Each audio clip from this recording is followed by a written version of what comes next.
Okay, so let's get started for today. I am sorry about the absence from last week. It was Thanksgiving week and just a little bit crazy in my household. Today I'll be taking a look at this piece. I wanted to talk about how to cinematize it, I guess is the word I'm trying to use. And I'm just gonna go ham on it. I'm just gonna throw all my skill at it and see what comes out. There are different things I want to do with it. I want to kind of make the camera low with her looking down with that fireplace lighting, which is really cool. Or I want to make her kind of stay in the same attitude here with eyes looking up, head tilted down, the classic kind of troublemaker expression and gesture.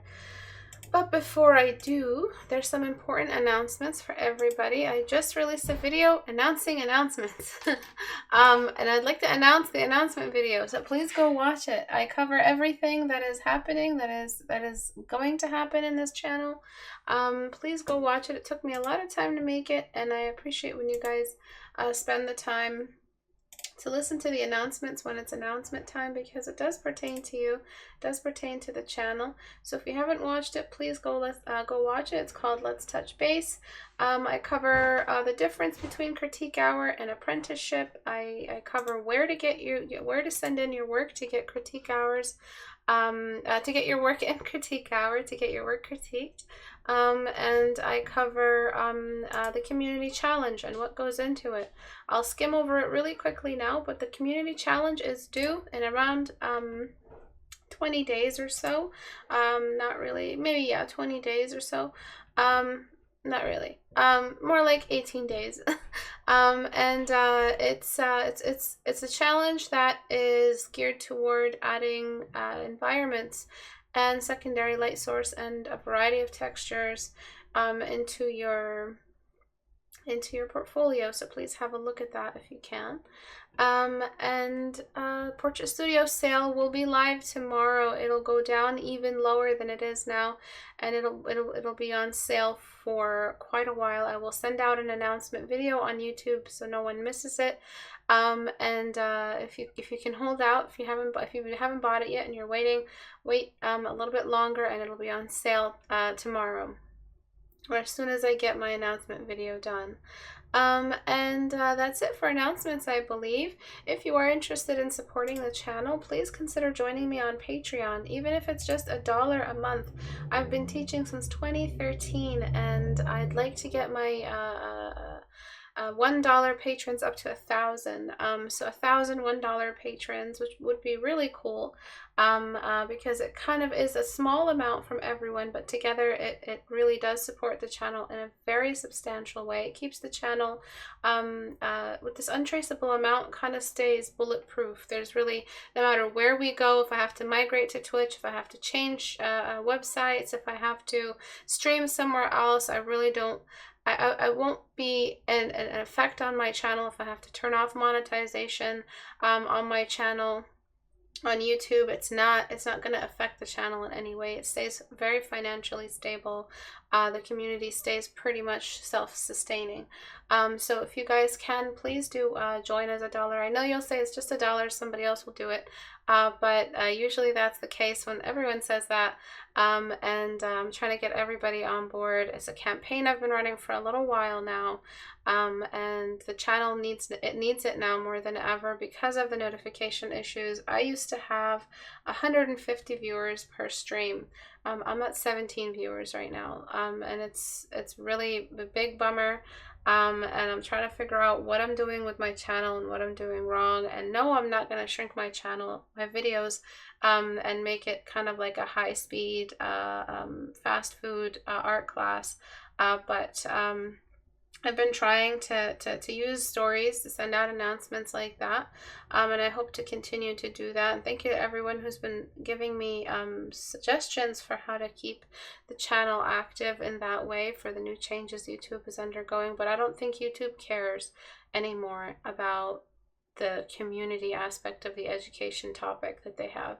I don't think they care. I think that they just want to keep selling what it is they sell, which is a platform for advertisement.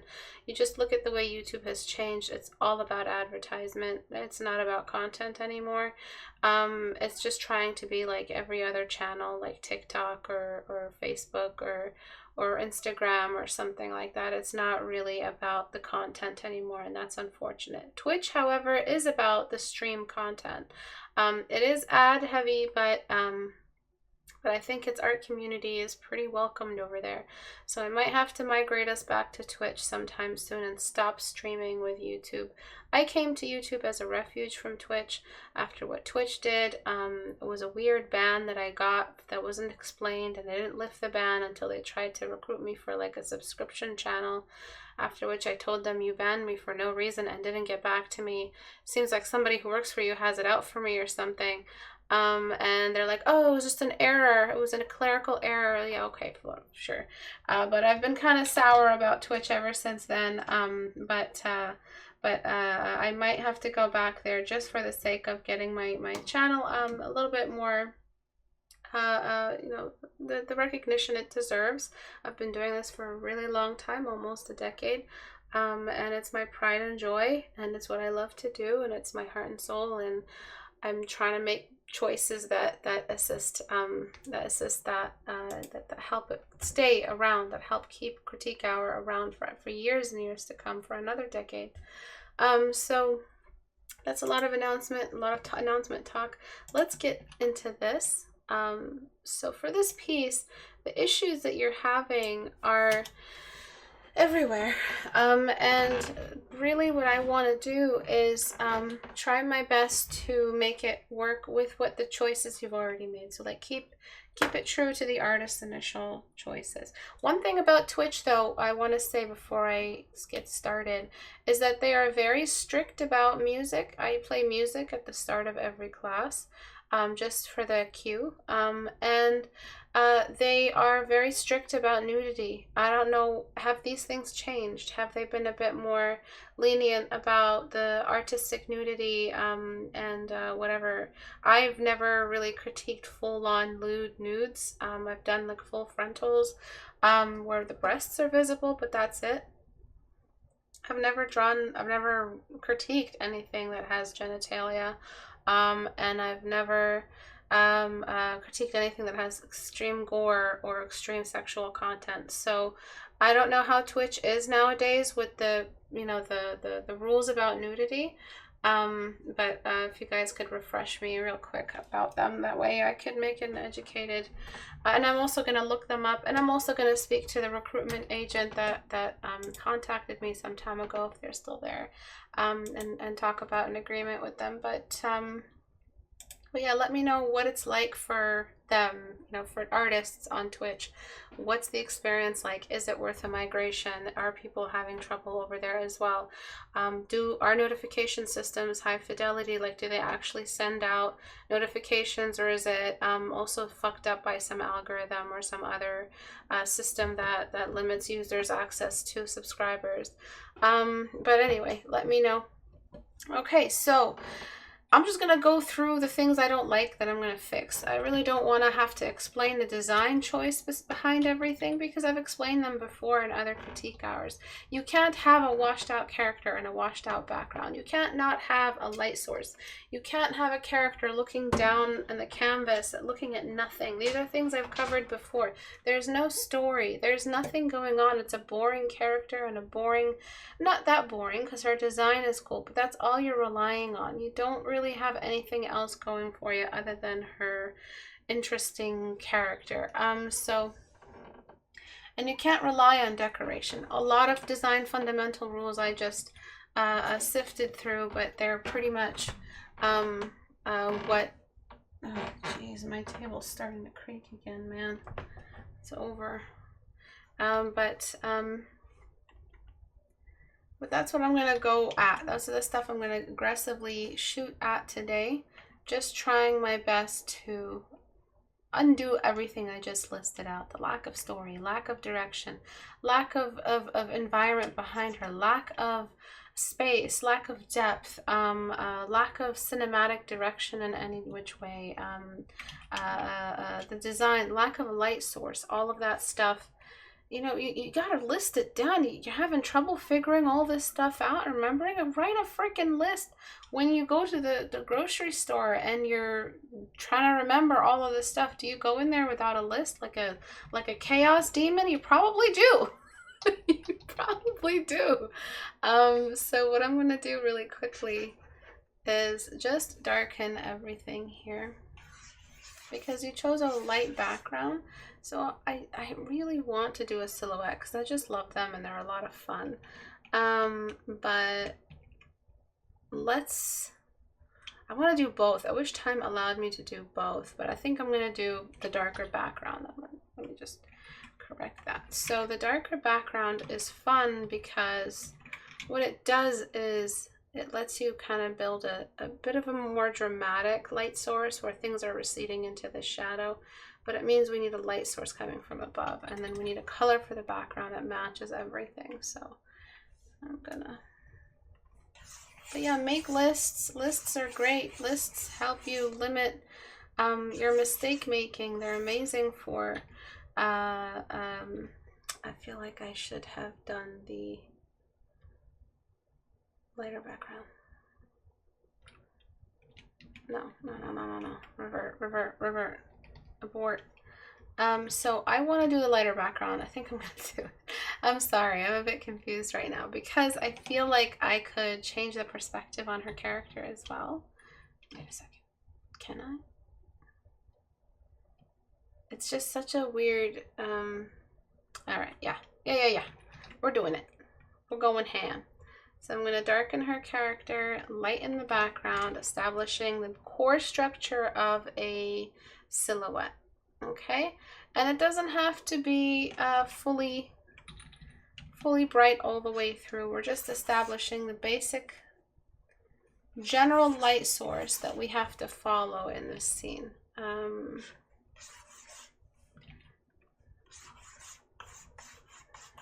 So that just means we're setting up some really simple ground rules.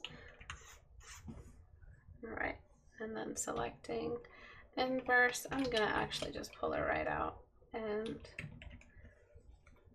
darken her. So I have Portrait Studio open, and what I want to show you really quickly is the angle at which we see her. I'm also going to pick a light source. I'm going to pick something cutesy. This light source right here, look at this.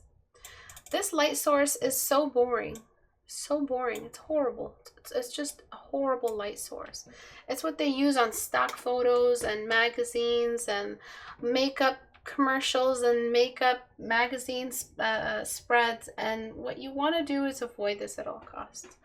This here, this little one, this little guy, this is good because we can have a cast shadow. A cast shadow is like an accessory. It dresses up your illustration. It's beautiful. We could do a cast shadow on her face in a silhouette. It just means a light source from nearby is casting an individual shadow. We're just doing some league splash decisions here. What we can do is something a little bit more dramatic, something like that as well. Whenever you have the light overshadowing the eyes, whenever you have anything covering the eyes, that's when you're adding mystery. That's when you're adding danger to the character, because we can't see their eyes. Like, imagine you're walking down the street and someone with a hoodie shows up and you can't see their eyes. You get freaked out, you know, because you can't see into their soul. So it's just a human feature. It's just a human thing about us, is that we don't trust anybody whose eyes we can't see. So this is a design choice as well here, if you are adding that danger factor to her, or that ominous mystery or intrigue to her character. Then there's the basic bitch light. Light just shooting right down out of the nose. Make sure it doesn't extend too long. It'll look kind of awkward. This light source is great. Again, it emotes danger or like a mystery. You know, the same shit I mentioned earlier. But I think this one is just a nice go-to. It lets the eyes be visible. I'm going to push it until we get a nice shadow on the crease. Nothing where the cast shadow or the crease is just still too light. I like when the crease has a bit of shadow to it, and then a little bit of shadow along the lower eyelid and along the brow bone. So those are all great little, this little shadow right here. So cute. I love this little shadow. So I'm going to use that one. right? So I took a shot, but I also have to change the camera angle. The camera angle is important in this case, because what's happening with her neck is that her head is in this angle, but her neck is in this angle. That makes no sense. These are two different perspectives, and that's why Portrait Studio is amazing for helping you learn perspective. Yeah, she could have lifted her head a little bit, but even then you showed the neck. Yes, you stylized it, but you're also trying to render here, so just go all the way or find something in between. So what I'm going to do really quickly is I'm going to do just that. Image size 2500. I'm just going to grab her shoulders, enlarge them. They should be enlarged to a point where we see kind of her head on top of the shoulder line. So we actually don't see any of this stuff here. But I'm going to try to find something in between.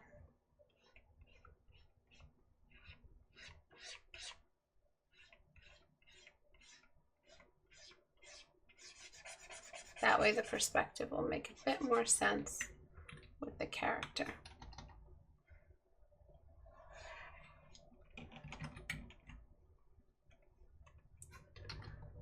So I'm adding some changes here to the face, and it'll all kind of just add up in a second, but I'm just trying to stay true to your design. I might continue adjusting the shoulders. I'm not happy with them, but they are moving in the right direction.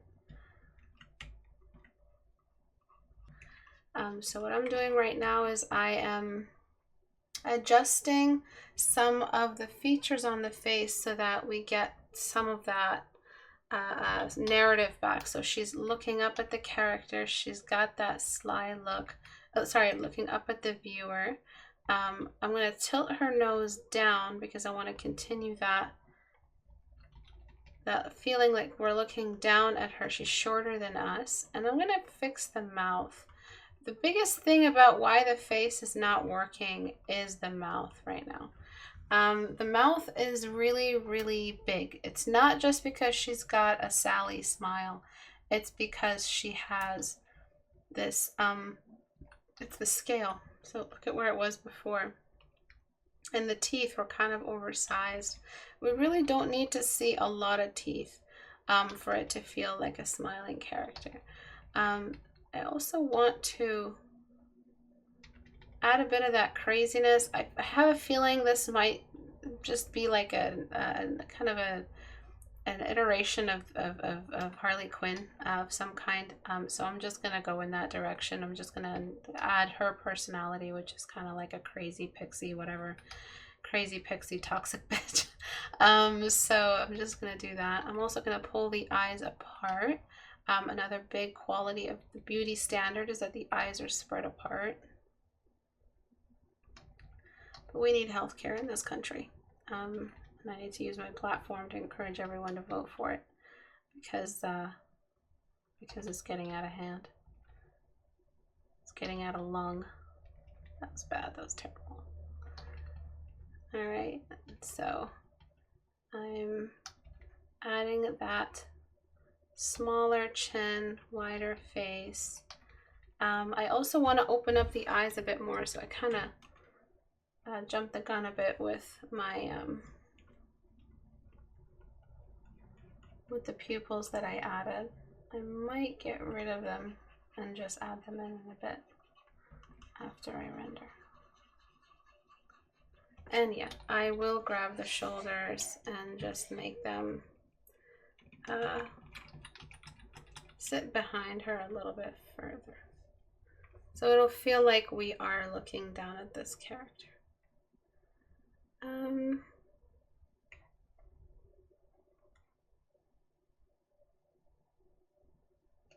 Just so it feels like she's swooping in.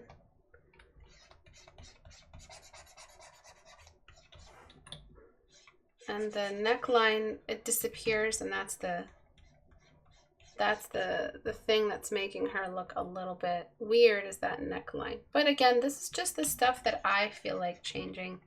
It's not necessarily things you did wrong, but it is an attempt to kind of add to the story in some way. I'm also going to increase her size in the canvas, so it's more about her close-up and less about trying to show a bust or trying to establish a character, because that's where it gets messy. I may just take a break from the shoulders for a little while and just focus on the face. I haven't made a final decision. I'm kind of on the fence about a lot of stuff because it's such a wily character. Now I'm just gonna render. I'm just gonna render her face and grab a nearby light source color. Any color really. You could even choose a light pink because what we're doing is an ambient light source. And I'm just gonna choose a shadow color.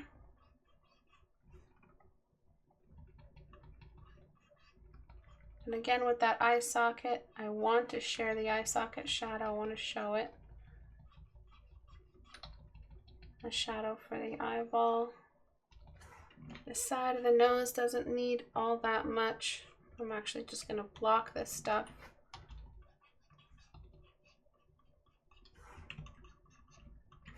The nose can be small and has a small shadow coming off the side and that small little button shadow there. And then I'm going to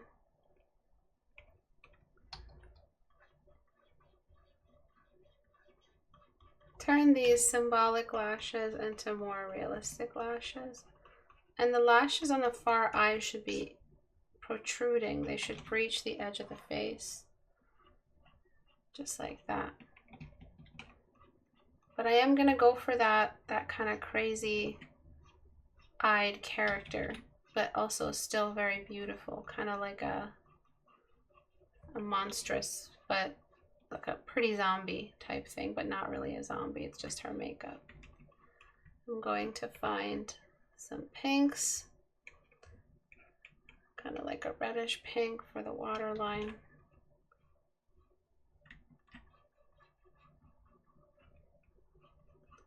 I'm going to find the lower eyelid. So I'm basically blocking with my sketching brush from the pencil and sketching set. And I want to really push the mouth as far as I can, because it shouldn't just be about the pretty mouth is where it's supposed to be, and then the stitches are, you know, they're just additional little things. I really want to make the mouth smile.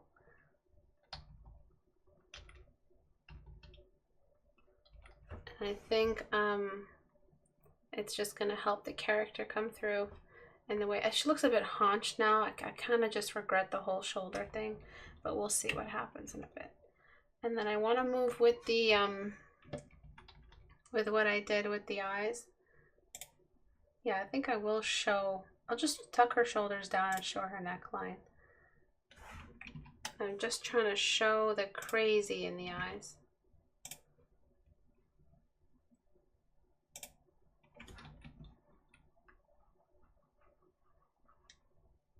And I think that will all come with the expanding the shape of the eye here. So I'm just going to get the bloat tool and just bloat the eyes open. And then while I'm at it, I'm going to shrink the nose with the pinch and tuck it down this way. And then I want to have a movement in the cheeks, so that's gonna make the eyes squint a bit when she's smiling. So that's why I'm pushing them up into a squint, just there. And even if it's a smiling mouth, if it's 3/4 view, you don't have to force the cylinder to be visible on the upper lip, because the upper lip during a smile kind of stretches out. And to make a convincing smile, always make sure to move up the corners. That's how you get that smile. Those shoulders are pissing me off.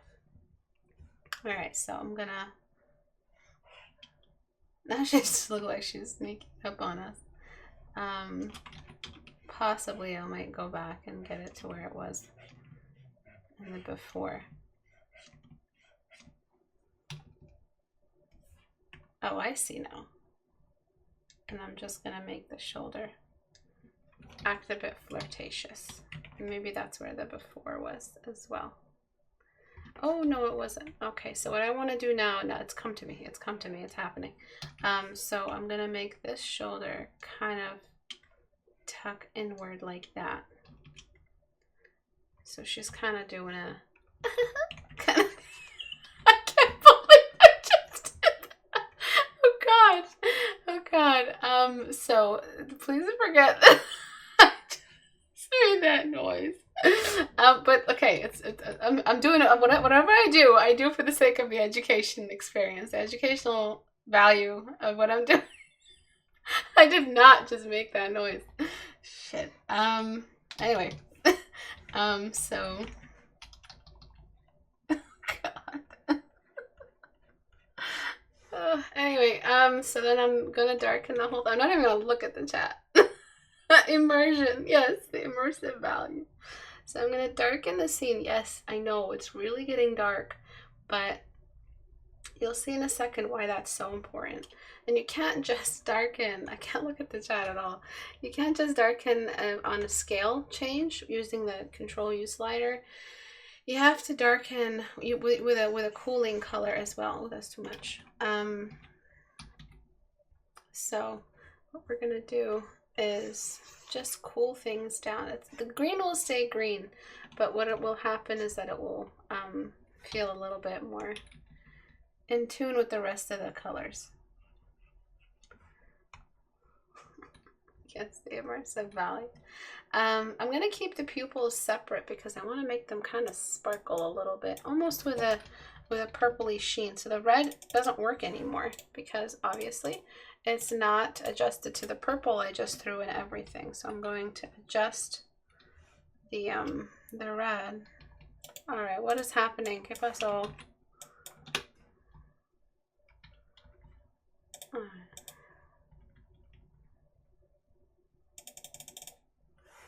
I always put it in the wrong spot. I end up looking like a boob.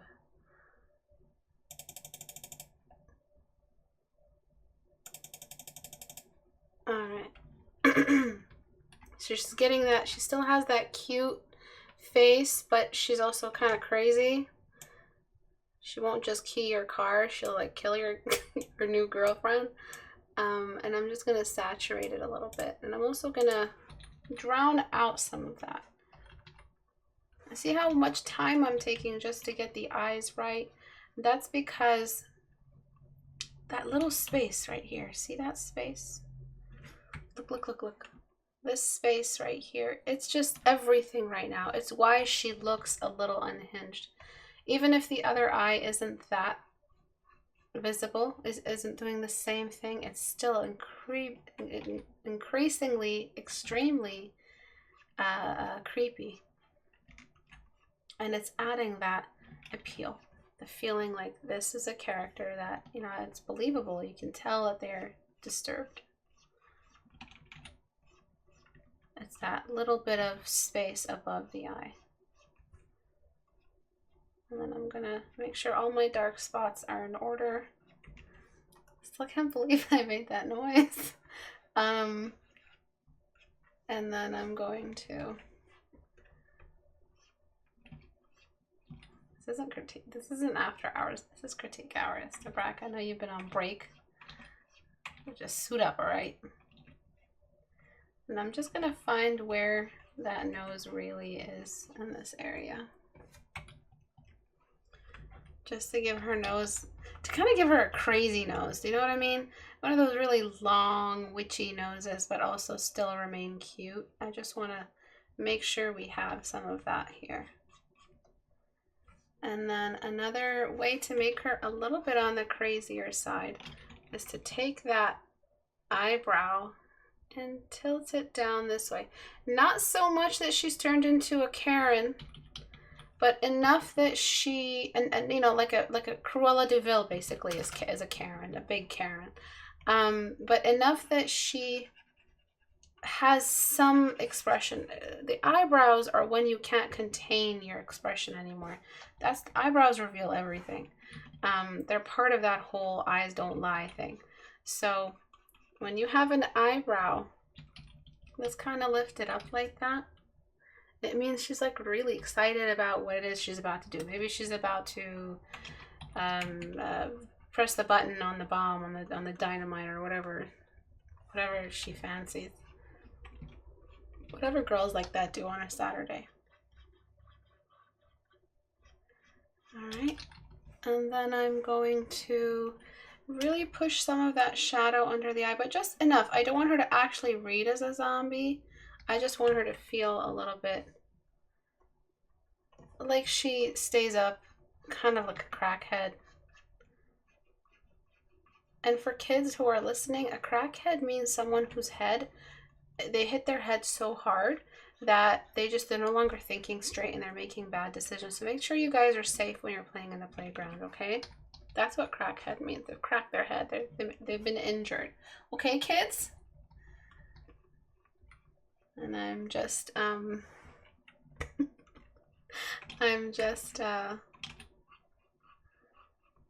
a little bit of extra exaggeration here. I made the eyes squint and adding that little secondary crease of the lower eyelid and then the lash line. And it's really just brought the thing together. And then there's a point where teeth end. And you don't really have to show the break in the teeth. You don't have to show where the two teeth lines stack.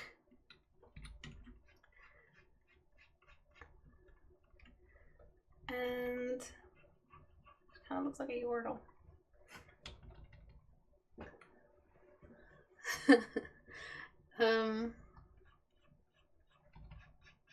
And then I'm going to blend out most of the blocking I just did. And in a second, I'm going to start doing some sweeping changes for the design in the background. So I kind of just want to give her that spooky background where it's kind of overly lit up, kind of in like a big hospital type room, and that's kind of why I want to make the background bright. But I will experiment. I will possibly, if I have time, I'm going to mess around with the black background. I'm not a big fan of those unless you're using a character that has a glowing element to them. There's really no need to use a black background. You reserve those for when you're painting dark elves and mysterious woodland creatures that live in the shadows, or the challenge, this last challenge, community challenge of your glowing elemental. Please check our Reddit to join the challenge, you guys. And I'm gonna add like a little bit of a structure to the side of the nose. Definitely not as dark, but just there enough. But yeah, the community challenge is basically you're just sketching your Patronus elemental. It's something, you know, particular to you. You do have restrictions. You have a texture requirement, a little bit of light, and it's just gonna slide down from the forehead down into the nose bridge, slightly, slight light. And then now for all the fun stuff, so the eyelids being a bit more illuminated. And the reason I'm taking my time with the eyes is because I'm about to really darken this. Because I feel like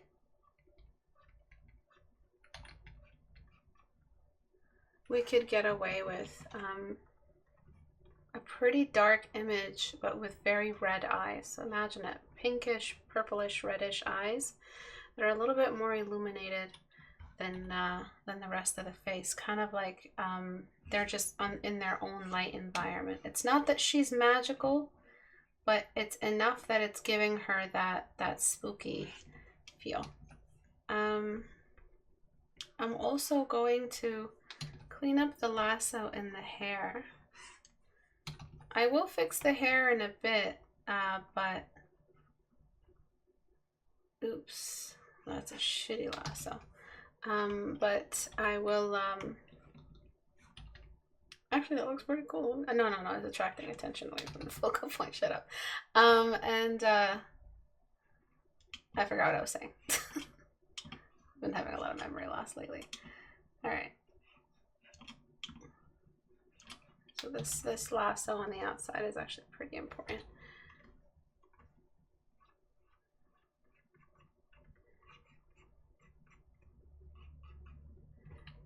Okay, and I'm really just taking my time with the shadows, so it feels like the character's actually part of the environment. I'm really trying to make it feel like her head is a sphere.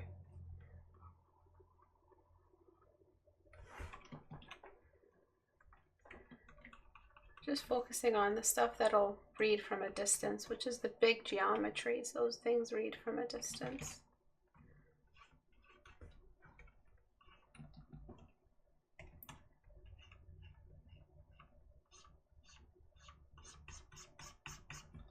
Those are the things that matter. Your forms.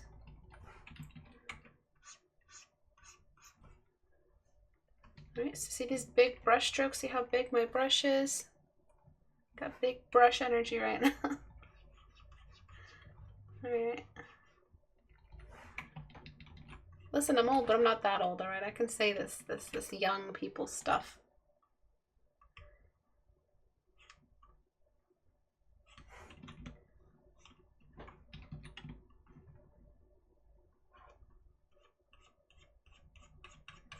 All right, and then just descending with radial shading into the darkest. I want to use. And then for the mouth, we need a nice little chin shadow coming off the mouth.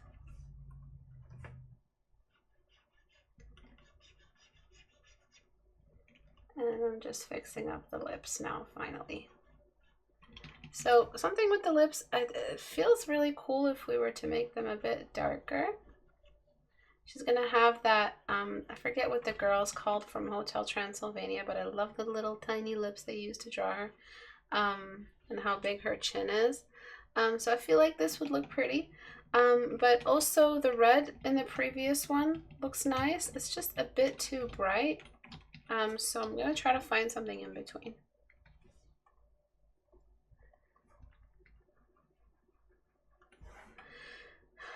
All right, so dark and red. But I really, really like that black lip as well. That looks pretty cool.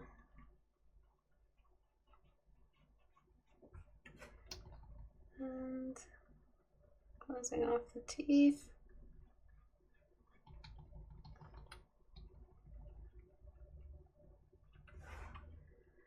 And then something I want to do that's really going to add character to her is kind of just stick her lower teeth out a little bit further by sticking out the teeth and sticking in the upper lips. See that difference? Kind of just made her a little bit more unique and kind of not that classical a beauty. Classic, not that classic a beauty. Classical.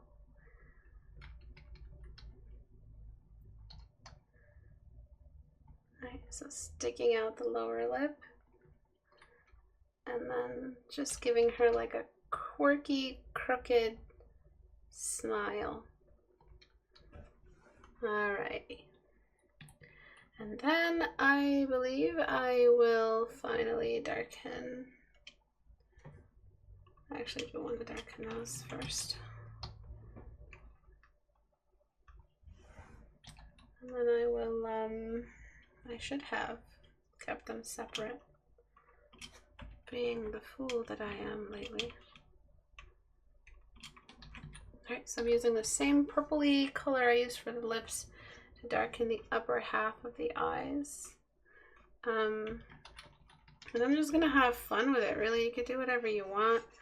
You just have to make sure you're staying within the light environment, and then we're going to push slightly outside to give them that sheen I mentioned.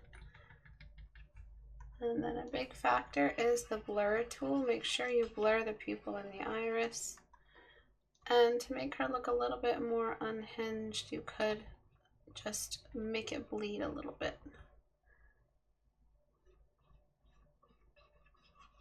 And I'm going to mess with liquefy in a second.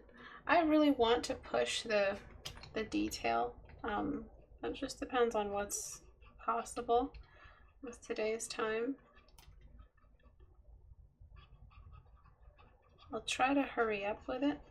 So I'm just spreading out. Actually, I don't like the crease for the lower eyelid. I'm just going to spread it out. And I'm going to get that crease to make a bit more of an impact for the upper eyelid.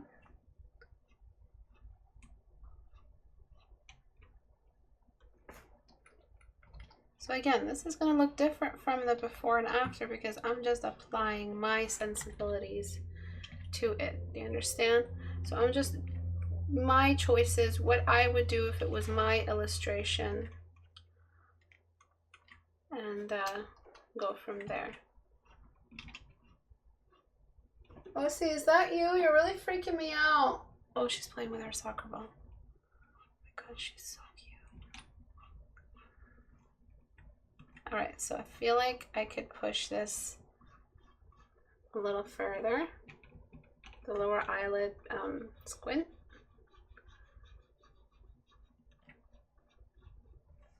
I'm painting this scary lady and I'm hearing shuffling behind me, like, you know, like put yourself in my shoes. Oh, see. Oh my God. Okay, and then I'm going to show off the inner eye a little bit. Oops, that's wrong. And then I'm going to just put in some of that pink, you know, that pinkish thing on the lower eyelids, just like, you know, the visible lack of sleep and the cracking of the head. When you crack your head in the playground, you can't sleep very good after. So that's why I'm helping her out a little bit and showing that. All right, and then I'm gonna add a bit of that redness, maybe a more purplish hue for the whites of the eyes. You can't leave them gray. And then in a completely new layer, I'm going to add the specular highlight. But this is gonna be really bright. Do you guys hear her? Do you guys hear that maniac? Do you guys hear that? Let's see his monster saying, stop scare. Oh my God. And I'm gonna add a little bit of bloom. You can't sleep good still? Oh no.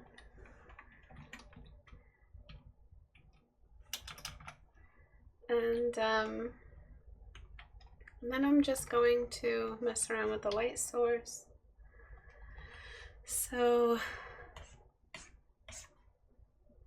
I want to actually darken the scene, but bring the white in behind her.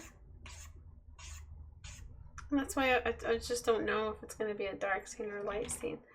And then I'm just going to darken her character just a bit more while the specular stays super bright. Not that much, but just a bit more.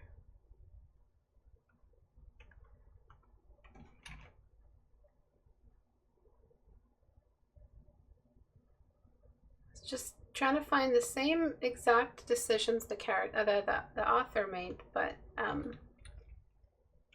pushing them a little bit further. Not too bright for the background, so that when I use the white on her shoulders and in her hair, it actually comes through. So let me do a quick swatch here.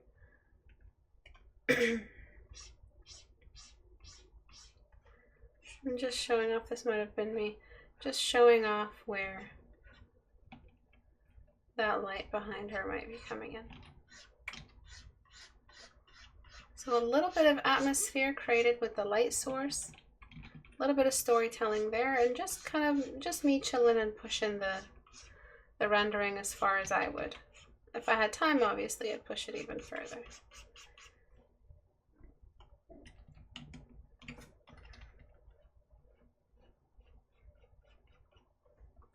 And then that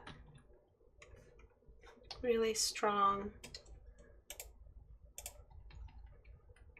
pinkish sheen to the eyes that I'm gonna throw on everything, and it's just kind of like a glow. Yeah, it's not so much a magical glow as it is just the madness in her coming through, her craziness.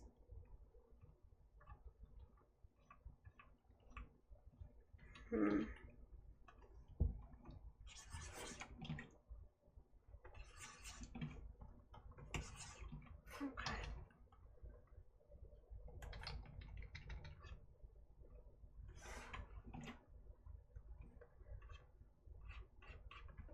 I'm just finding all those points where we have a sheen in the skin, adding that in there.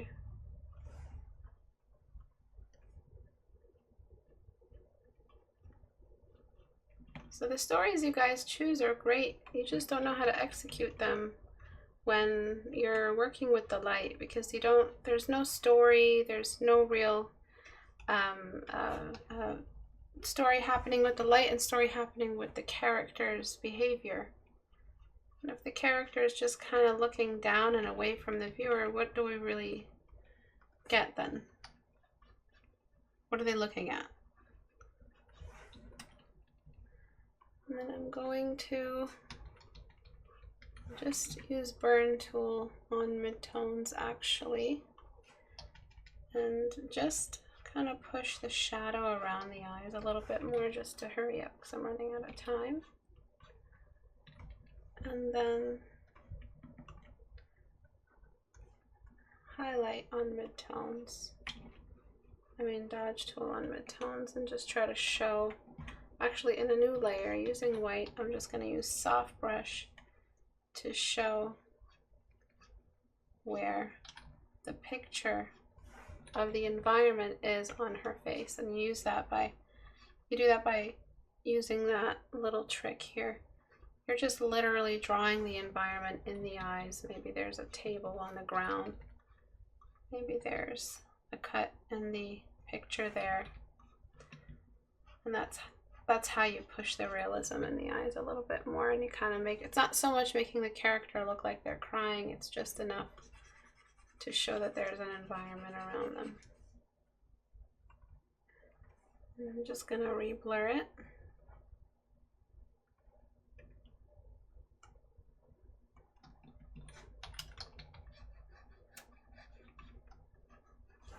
And flipping the canvas.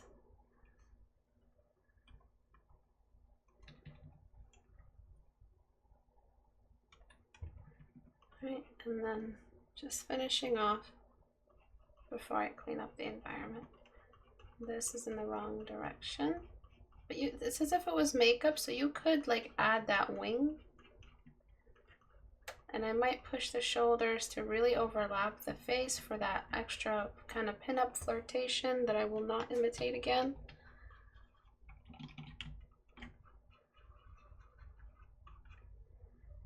And the stitches have to look a little bit more stretched out. I like when they're just kind of off center. They kind of make her look a little bit more messed up, but I'm just gonna make her cheeks feel a little bit more rounded. I'm gonna make her chin feel a bit stronger.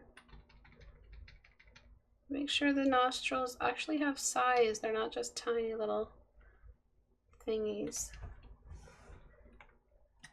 And over here, the overlap of the cheek could actually be a little bit sharper here.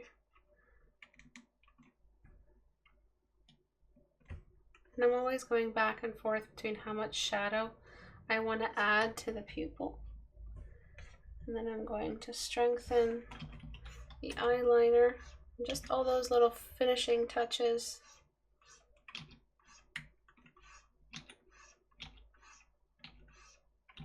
Son of a bitch. All right.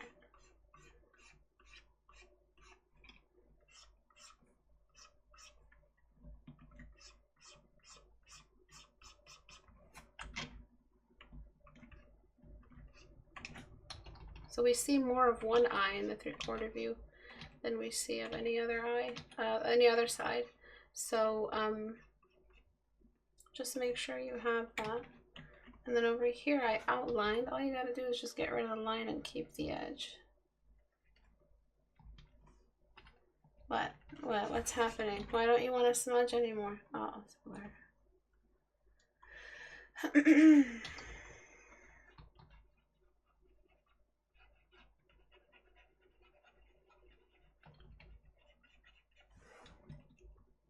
And then there's just a little bit of radial shading needed for the edge of the mouth. Just along here, just to show where the smile is. Do you see that? So it's just a small amount.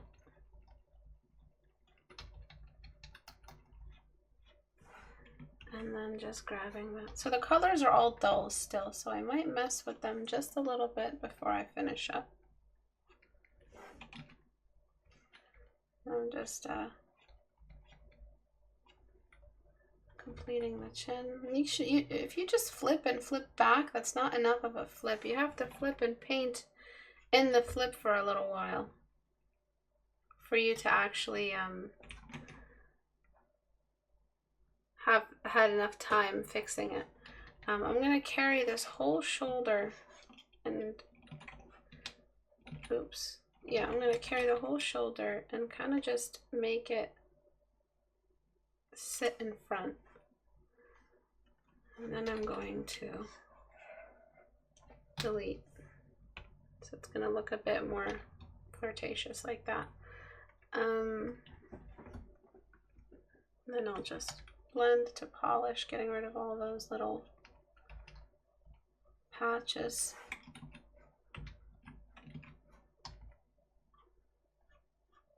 Everywhere.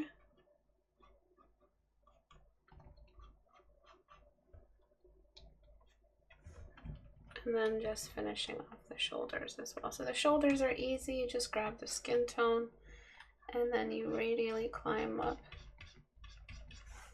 And then just make sure you make all your edges clean.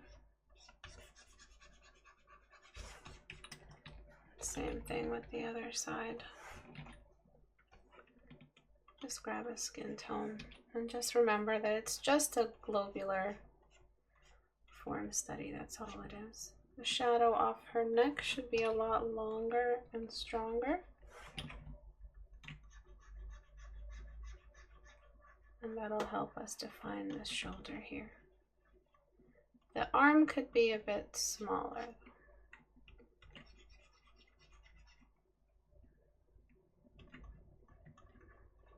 Okay.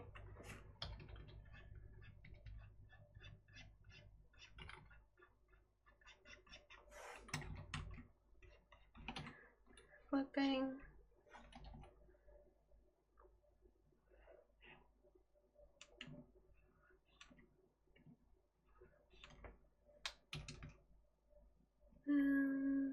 We could, if we wanted to, and I could move this shoulder over here. Filter, liquify. And then the whole pinup will kind of be complete, because when you guys do a pretty face and it's just the close-up, that's a pinup. Whether you know you're a pinup artist or not, you're pretty much all of us are. And if you're trying to mimic league splashes, those are also pinup. So I'm just trying to show the bone structure of the shoulders as well.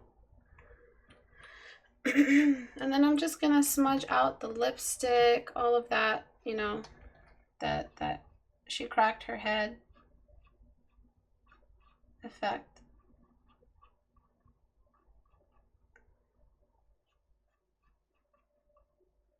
And showing off where the top of the eyebrow gets a little bit of light, but deleting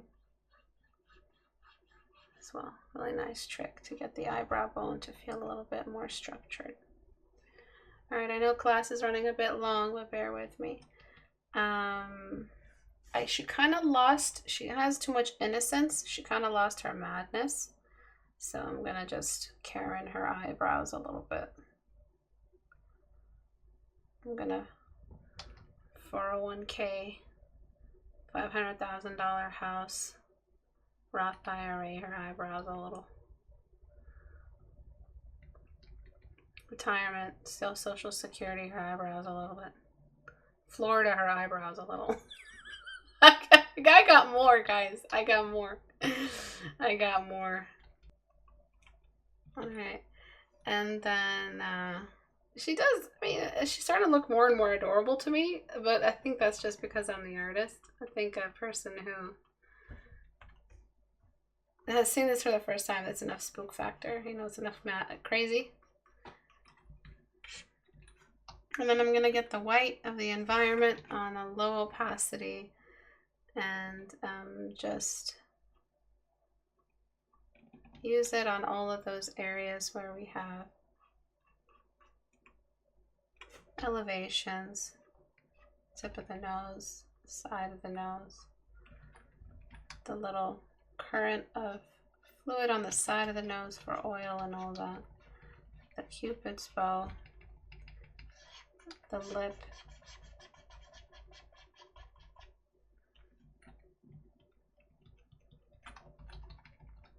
kind of looks like Doja Cat now.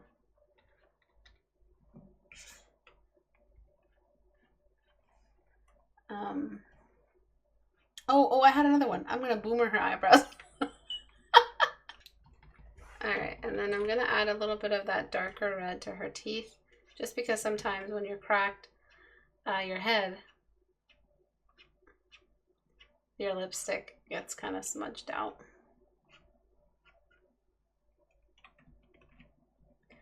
And I'm gonna also borrow some white to place over her eyes, once again, just to encourage that space to be a bit more noticeable. Right there, you see that? Just added that madness to her. Same thing on the other side, but gentler. And then full black, and then just showing the shadow on the other side. So one eye is like twitchy.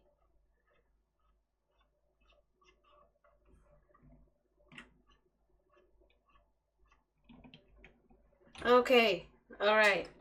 I'm done with the face, finally. Yes, I know my videos are long.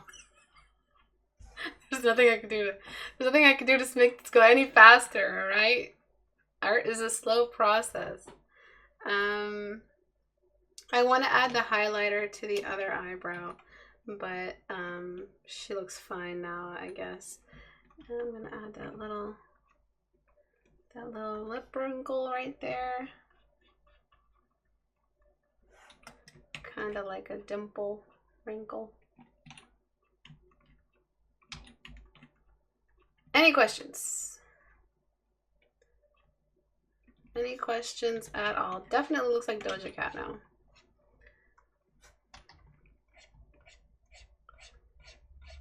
By the way, anybody realize that Doja Cat doesn't like rap like Nicki Minaj or Lil Nicki or the other one with the eyes, the one that looks like a donkey? What's her name?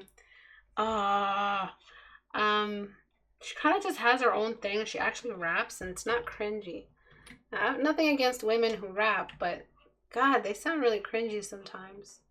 They don't really try to sound like, you know, their own thing. They just try to sound like men, which in turn doesn't really end up sounding like a woman's thing, you know? Like it's just oh, let's just sound like men because it's a men's game. No, it's not. Like Doja's like the first person to actually just make it her own, like actually make it sound not like a man rapping, just her own style. Anyway, I haven't done after hours in a while, so that's why I have so much shit to talk about today. A little bit of light on the nostril and slight little shadow on top of the nostril. All right, so I'm letting some of that makeup kind of drool down, adding a bit more of that smudged lipstick on the sides.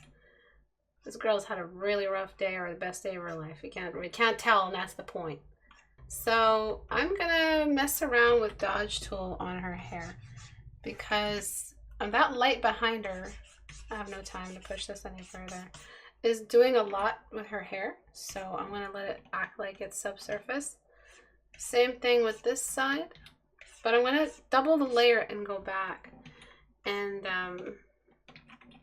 delete that where these cast shadows are, where the hair kind of cast a shadow on itself. See that? Ooh, that's great. Over here as well. All right. And then I'm going to add those signature little highlighters everywhere. And then call it a day.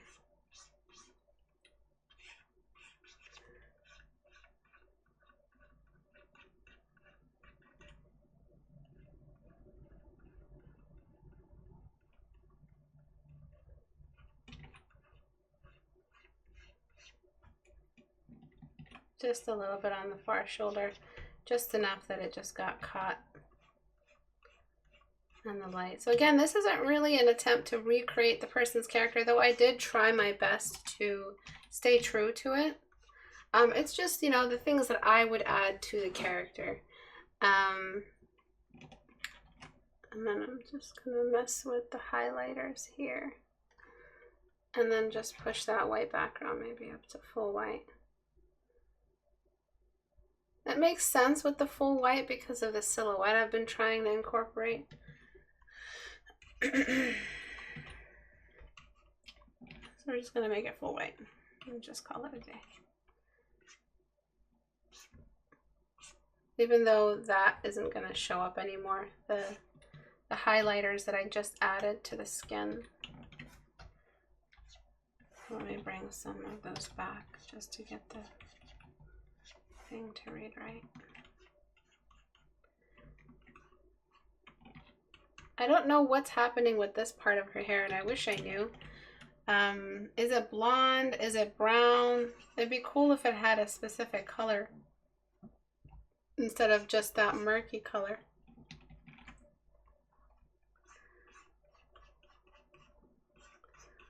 Kind of Halloween-y. You can also just make half green and half purple and just go with that. I think that's better. And I'm just gonna make the green a bit more blue up here to make it make more sense, because green that's warm, a warm green, doesn't look good dark, because it's yellow, and yellow doesn't behave in the dark. Yellow is temperamental. And then I'm going to darken things with a purple like I did at the start to make everything work. Any questions? Where's the light source? So the light source on her is separate from the background. We've kind of just did a league thing here where we have a separate light source on the character and a separate light source in the background. As long as both are right to themselves, they should work.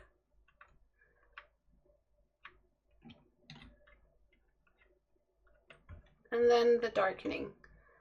So we're going to darken her just a bit too much. Saturate. And then I'm going to take the layer and go to before I did that and press that layer down, and then put it on darken. First thing I'm going to delete is the eye area. I want that to kind of emerge. And then I'm just going to minimize the amount of darkening I'm doing. That's all. Also, I want to mess with the desaturation as well, but there's no point. It's not my character. I'd make different choices with the hair, with everything, but did I add the bloom yet? No, I didn't. So I'm just going to get that white on soft brush and just add it to the front here, behind, just generally behind the character. really cartoony, very stylized still, but with a bit of realism and storytelling in it. So now there's not much storytelling in a, how much can you really have in a close-up portrait like this? But it's just enough that we at least know what she's all about. I'm messing with the levels a little bit now, just regretting the general darkness or the desaturation. And now I'm going to mess with the saturation just to make it more vibrant. It's her skin tone. It's basically gray.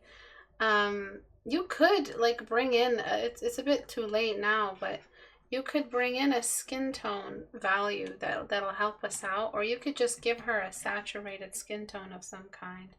Maybe something a little bit more along the lines of blue.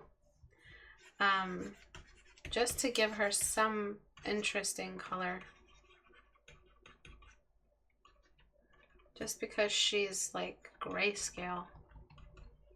And then I'm just gonna get that pinkish, purpley color and use it on the cheeks.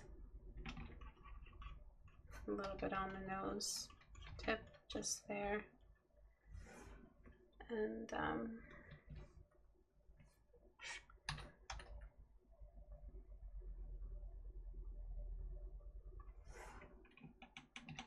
push the white in the eyes. So it's like a little balance between shadow and dark, and then now I can mess around with darkening it yet again.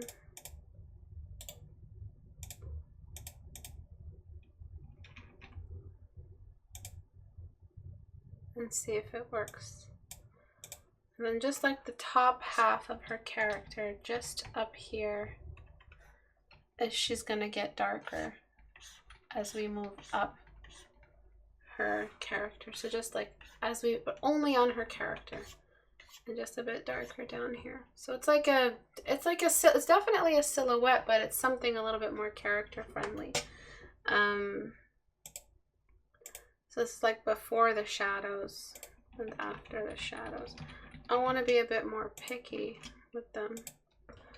So I'm just going to delete right above them, right above the forehead. So we still get that shadow that's closing off the scene. And you could have, I could have done that with a better color. Like I could have picked a nice color instead of just a plain black. I could have straight up used blue. For that upper half, which also looks nice.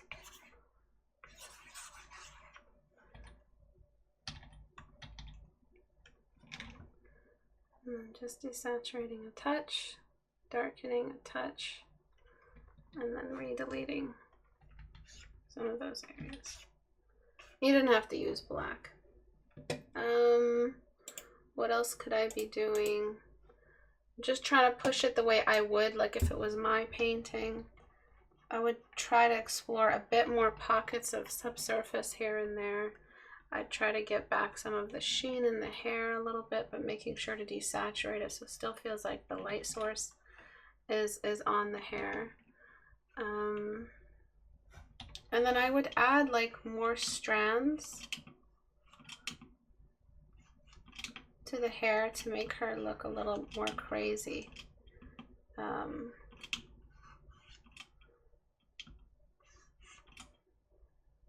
Just those final little touches that push the character. And then I might blur just because it looks like she just turned around and went like, what? And then she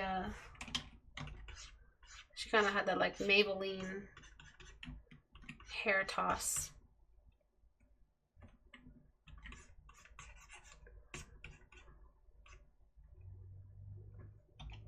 Alright, and then filter, blur, Gaussian blur, no, merge down, no, merge down, that's fine. Almost done, almost done. I'm just trying to push it so that you guys can see the options you have. for all of this stuff. All right. Now I'm going to merge the entire image, duplicate it, filter, blur, Gaussian blur the whole thing, and then delete it where I don't want any blur. And then I'm going to pick the areas that I want to kind of motion blur, filter, blur, motion blur, and just, you know, pick a degree that works with the character. And I'm just gonna dodge tool some areas here, just because sometimes when you have that bloom, it distorts the edges of objects, so you have a more believable bloom. And right along here, we're missing like either hair or a part of her face.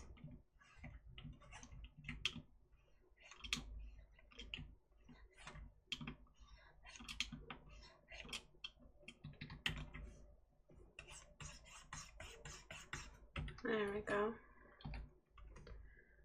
Okay, all right, so I'm done. And I'll show you the before and after. It's going to be quite significant, so prepare yourselves.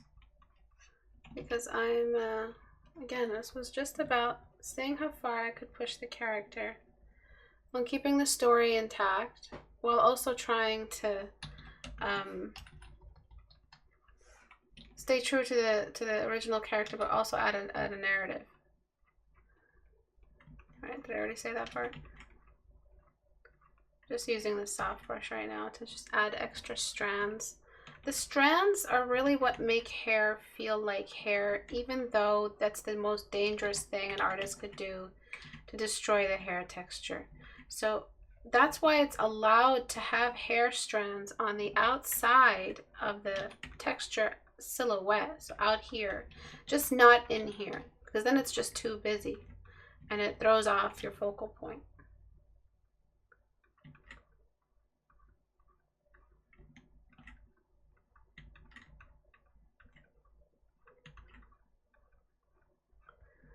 Alright, so I'm just adding a bit more. This big chunk's pissing me off.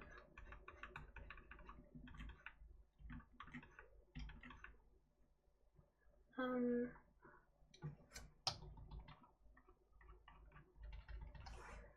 then some more over here. So be careful with these, be selective, be smart. Don't just throw them everywhere, because that's what makes it look cheesy.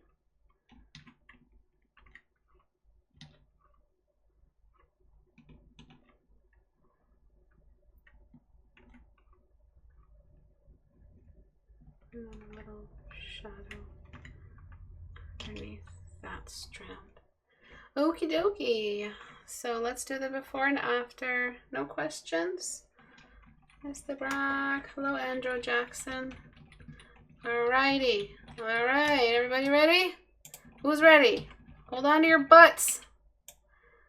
Alright, before. So image size 2500, right? Or did I crop it first, then paste? Yeah, I cropped it first. I know, it's very different, but that was the point, is that I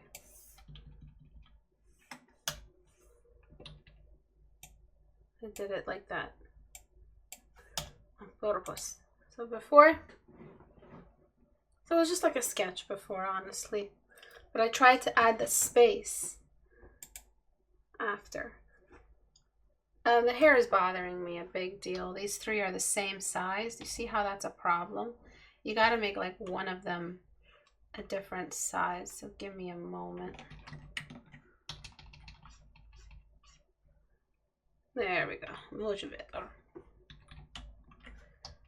So you see how much of a struggle it is to figure out what the hell you're doing if you don't have a story initially. Like, critiquing it is a struggle, and it's always, you know, am I trying to change too much? Am I trying to keep the character intact, or how much can I keep intact while applying all these fundamentals?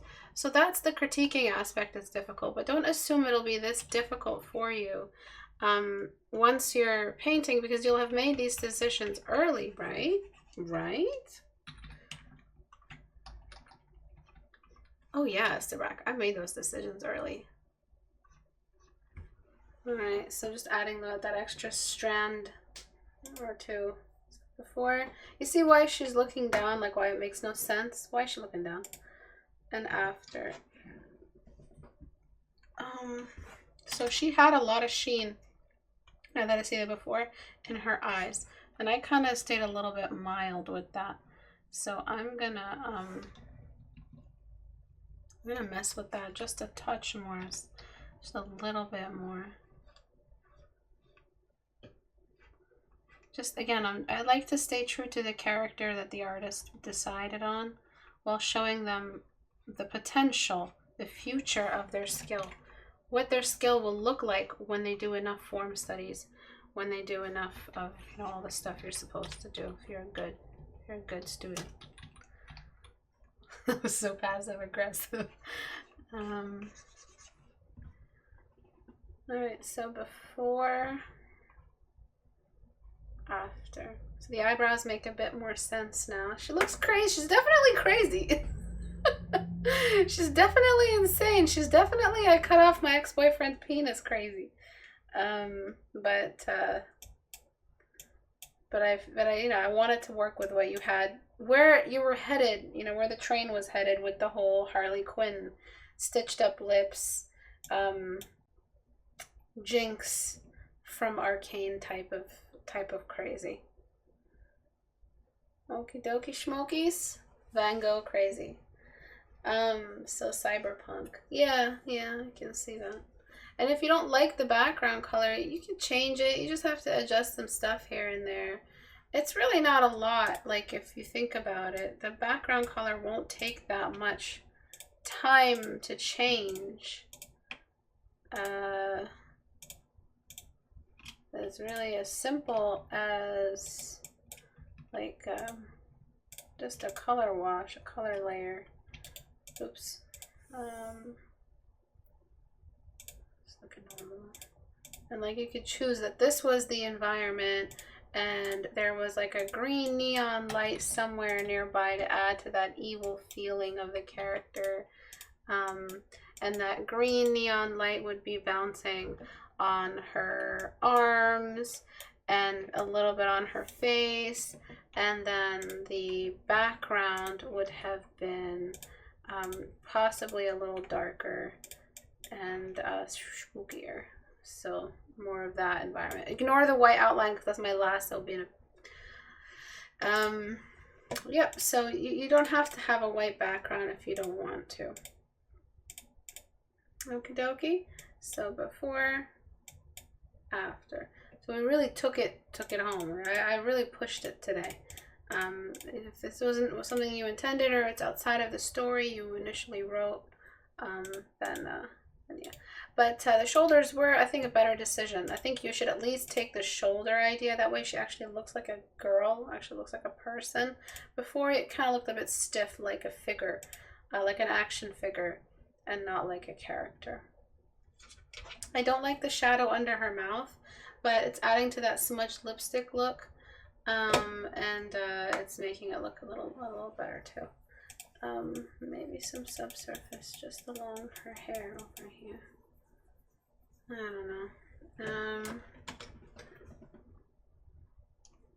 I haven't painted in a while and I haven't streamed in a while, so this is why I'm just like getting really comfortable, because it's just been so long since I've done anything fun. I've just been working my ass off, just hauling ass for a really long time. Okay. Nope, not yet. Filter, liquefy. You can't have a straight line like that. Bear with me. Oops. I will be going on vacation around the last day of Critique Hour will be the day we look at the community challenge. Before, after. I actually like this straight line. All right. And so if you go to istebrak.com, Istebrak, and you click on the Reddit icon here, it'll take you to my Reddit. Make sure you read the announcements here. All right, this is really important. This is the community chat. It's super important. You get to draw super cute, glowy creatures, man. Like, it's really important right now. This is the most important thing you could be doing. It's really fun. Look at this like cute little son of a bitch over here. It looks like a cute little icicle that grew hands. Like that's what I would do. And this one you can make a cute little golem, you know, not golem, but a golem character. And here you can make like a little elemental lava, snow and lava mixed together. But it's a rock, you know, some kind of a rock. And look at this. Come on. Come on. Anyway, if you had fun today and you want to give back to the community, you can do so on Patreon. Go to my Patreon, please, and join as a $1 patron. I know it's just a little bit, but if everybody does it, it's a lot. I'm always climbing the huge mountain, aren't I? But I want to keep my community free, and I want to, if I ask for support, I want it to keep that close to free as possible. So if everybody joins as a $1, it's a lot better than me asking someone to join as a $20 that they can't afford. But yeah, if you guys like this and you want to support the community, you want to support my channel, please join me on Patreon. I may move to Twitch soon. I gotta just figure that out. I didn't have time to figure that out today, which is why I streamed here. That's it for announcements. Portrait Studio is going to be on sale as of tomorrow. Portrait Studio is what I used today to figure out the light source that I used on her. So yeah, get it. And it's going to be really low, either $35 or $40 compared to the $90 it usually costs. And as soon as the pandemic's over, whenever that's going to be, the price is going to go back up. It just seems unrealistic for me to keep it at $90 during this time. It's kind of greedy. But yeah, I'll let you guys go. Thank you everyone for coming today. I'll see you guys on Thursday or possibly, if not, next Tuesday. Thank you everyone for coming. Bye guys.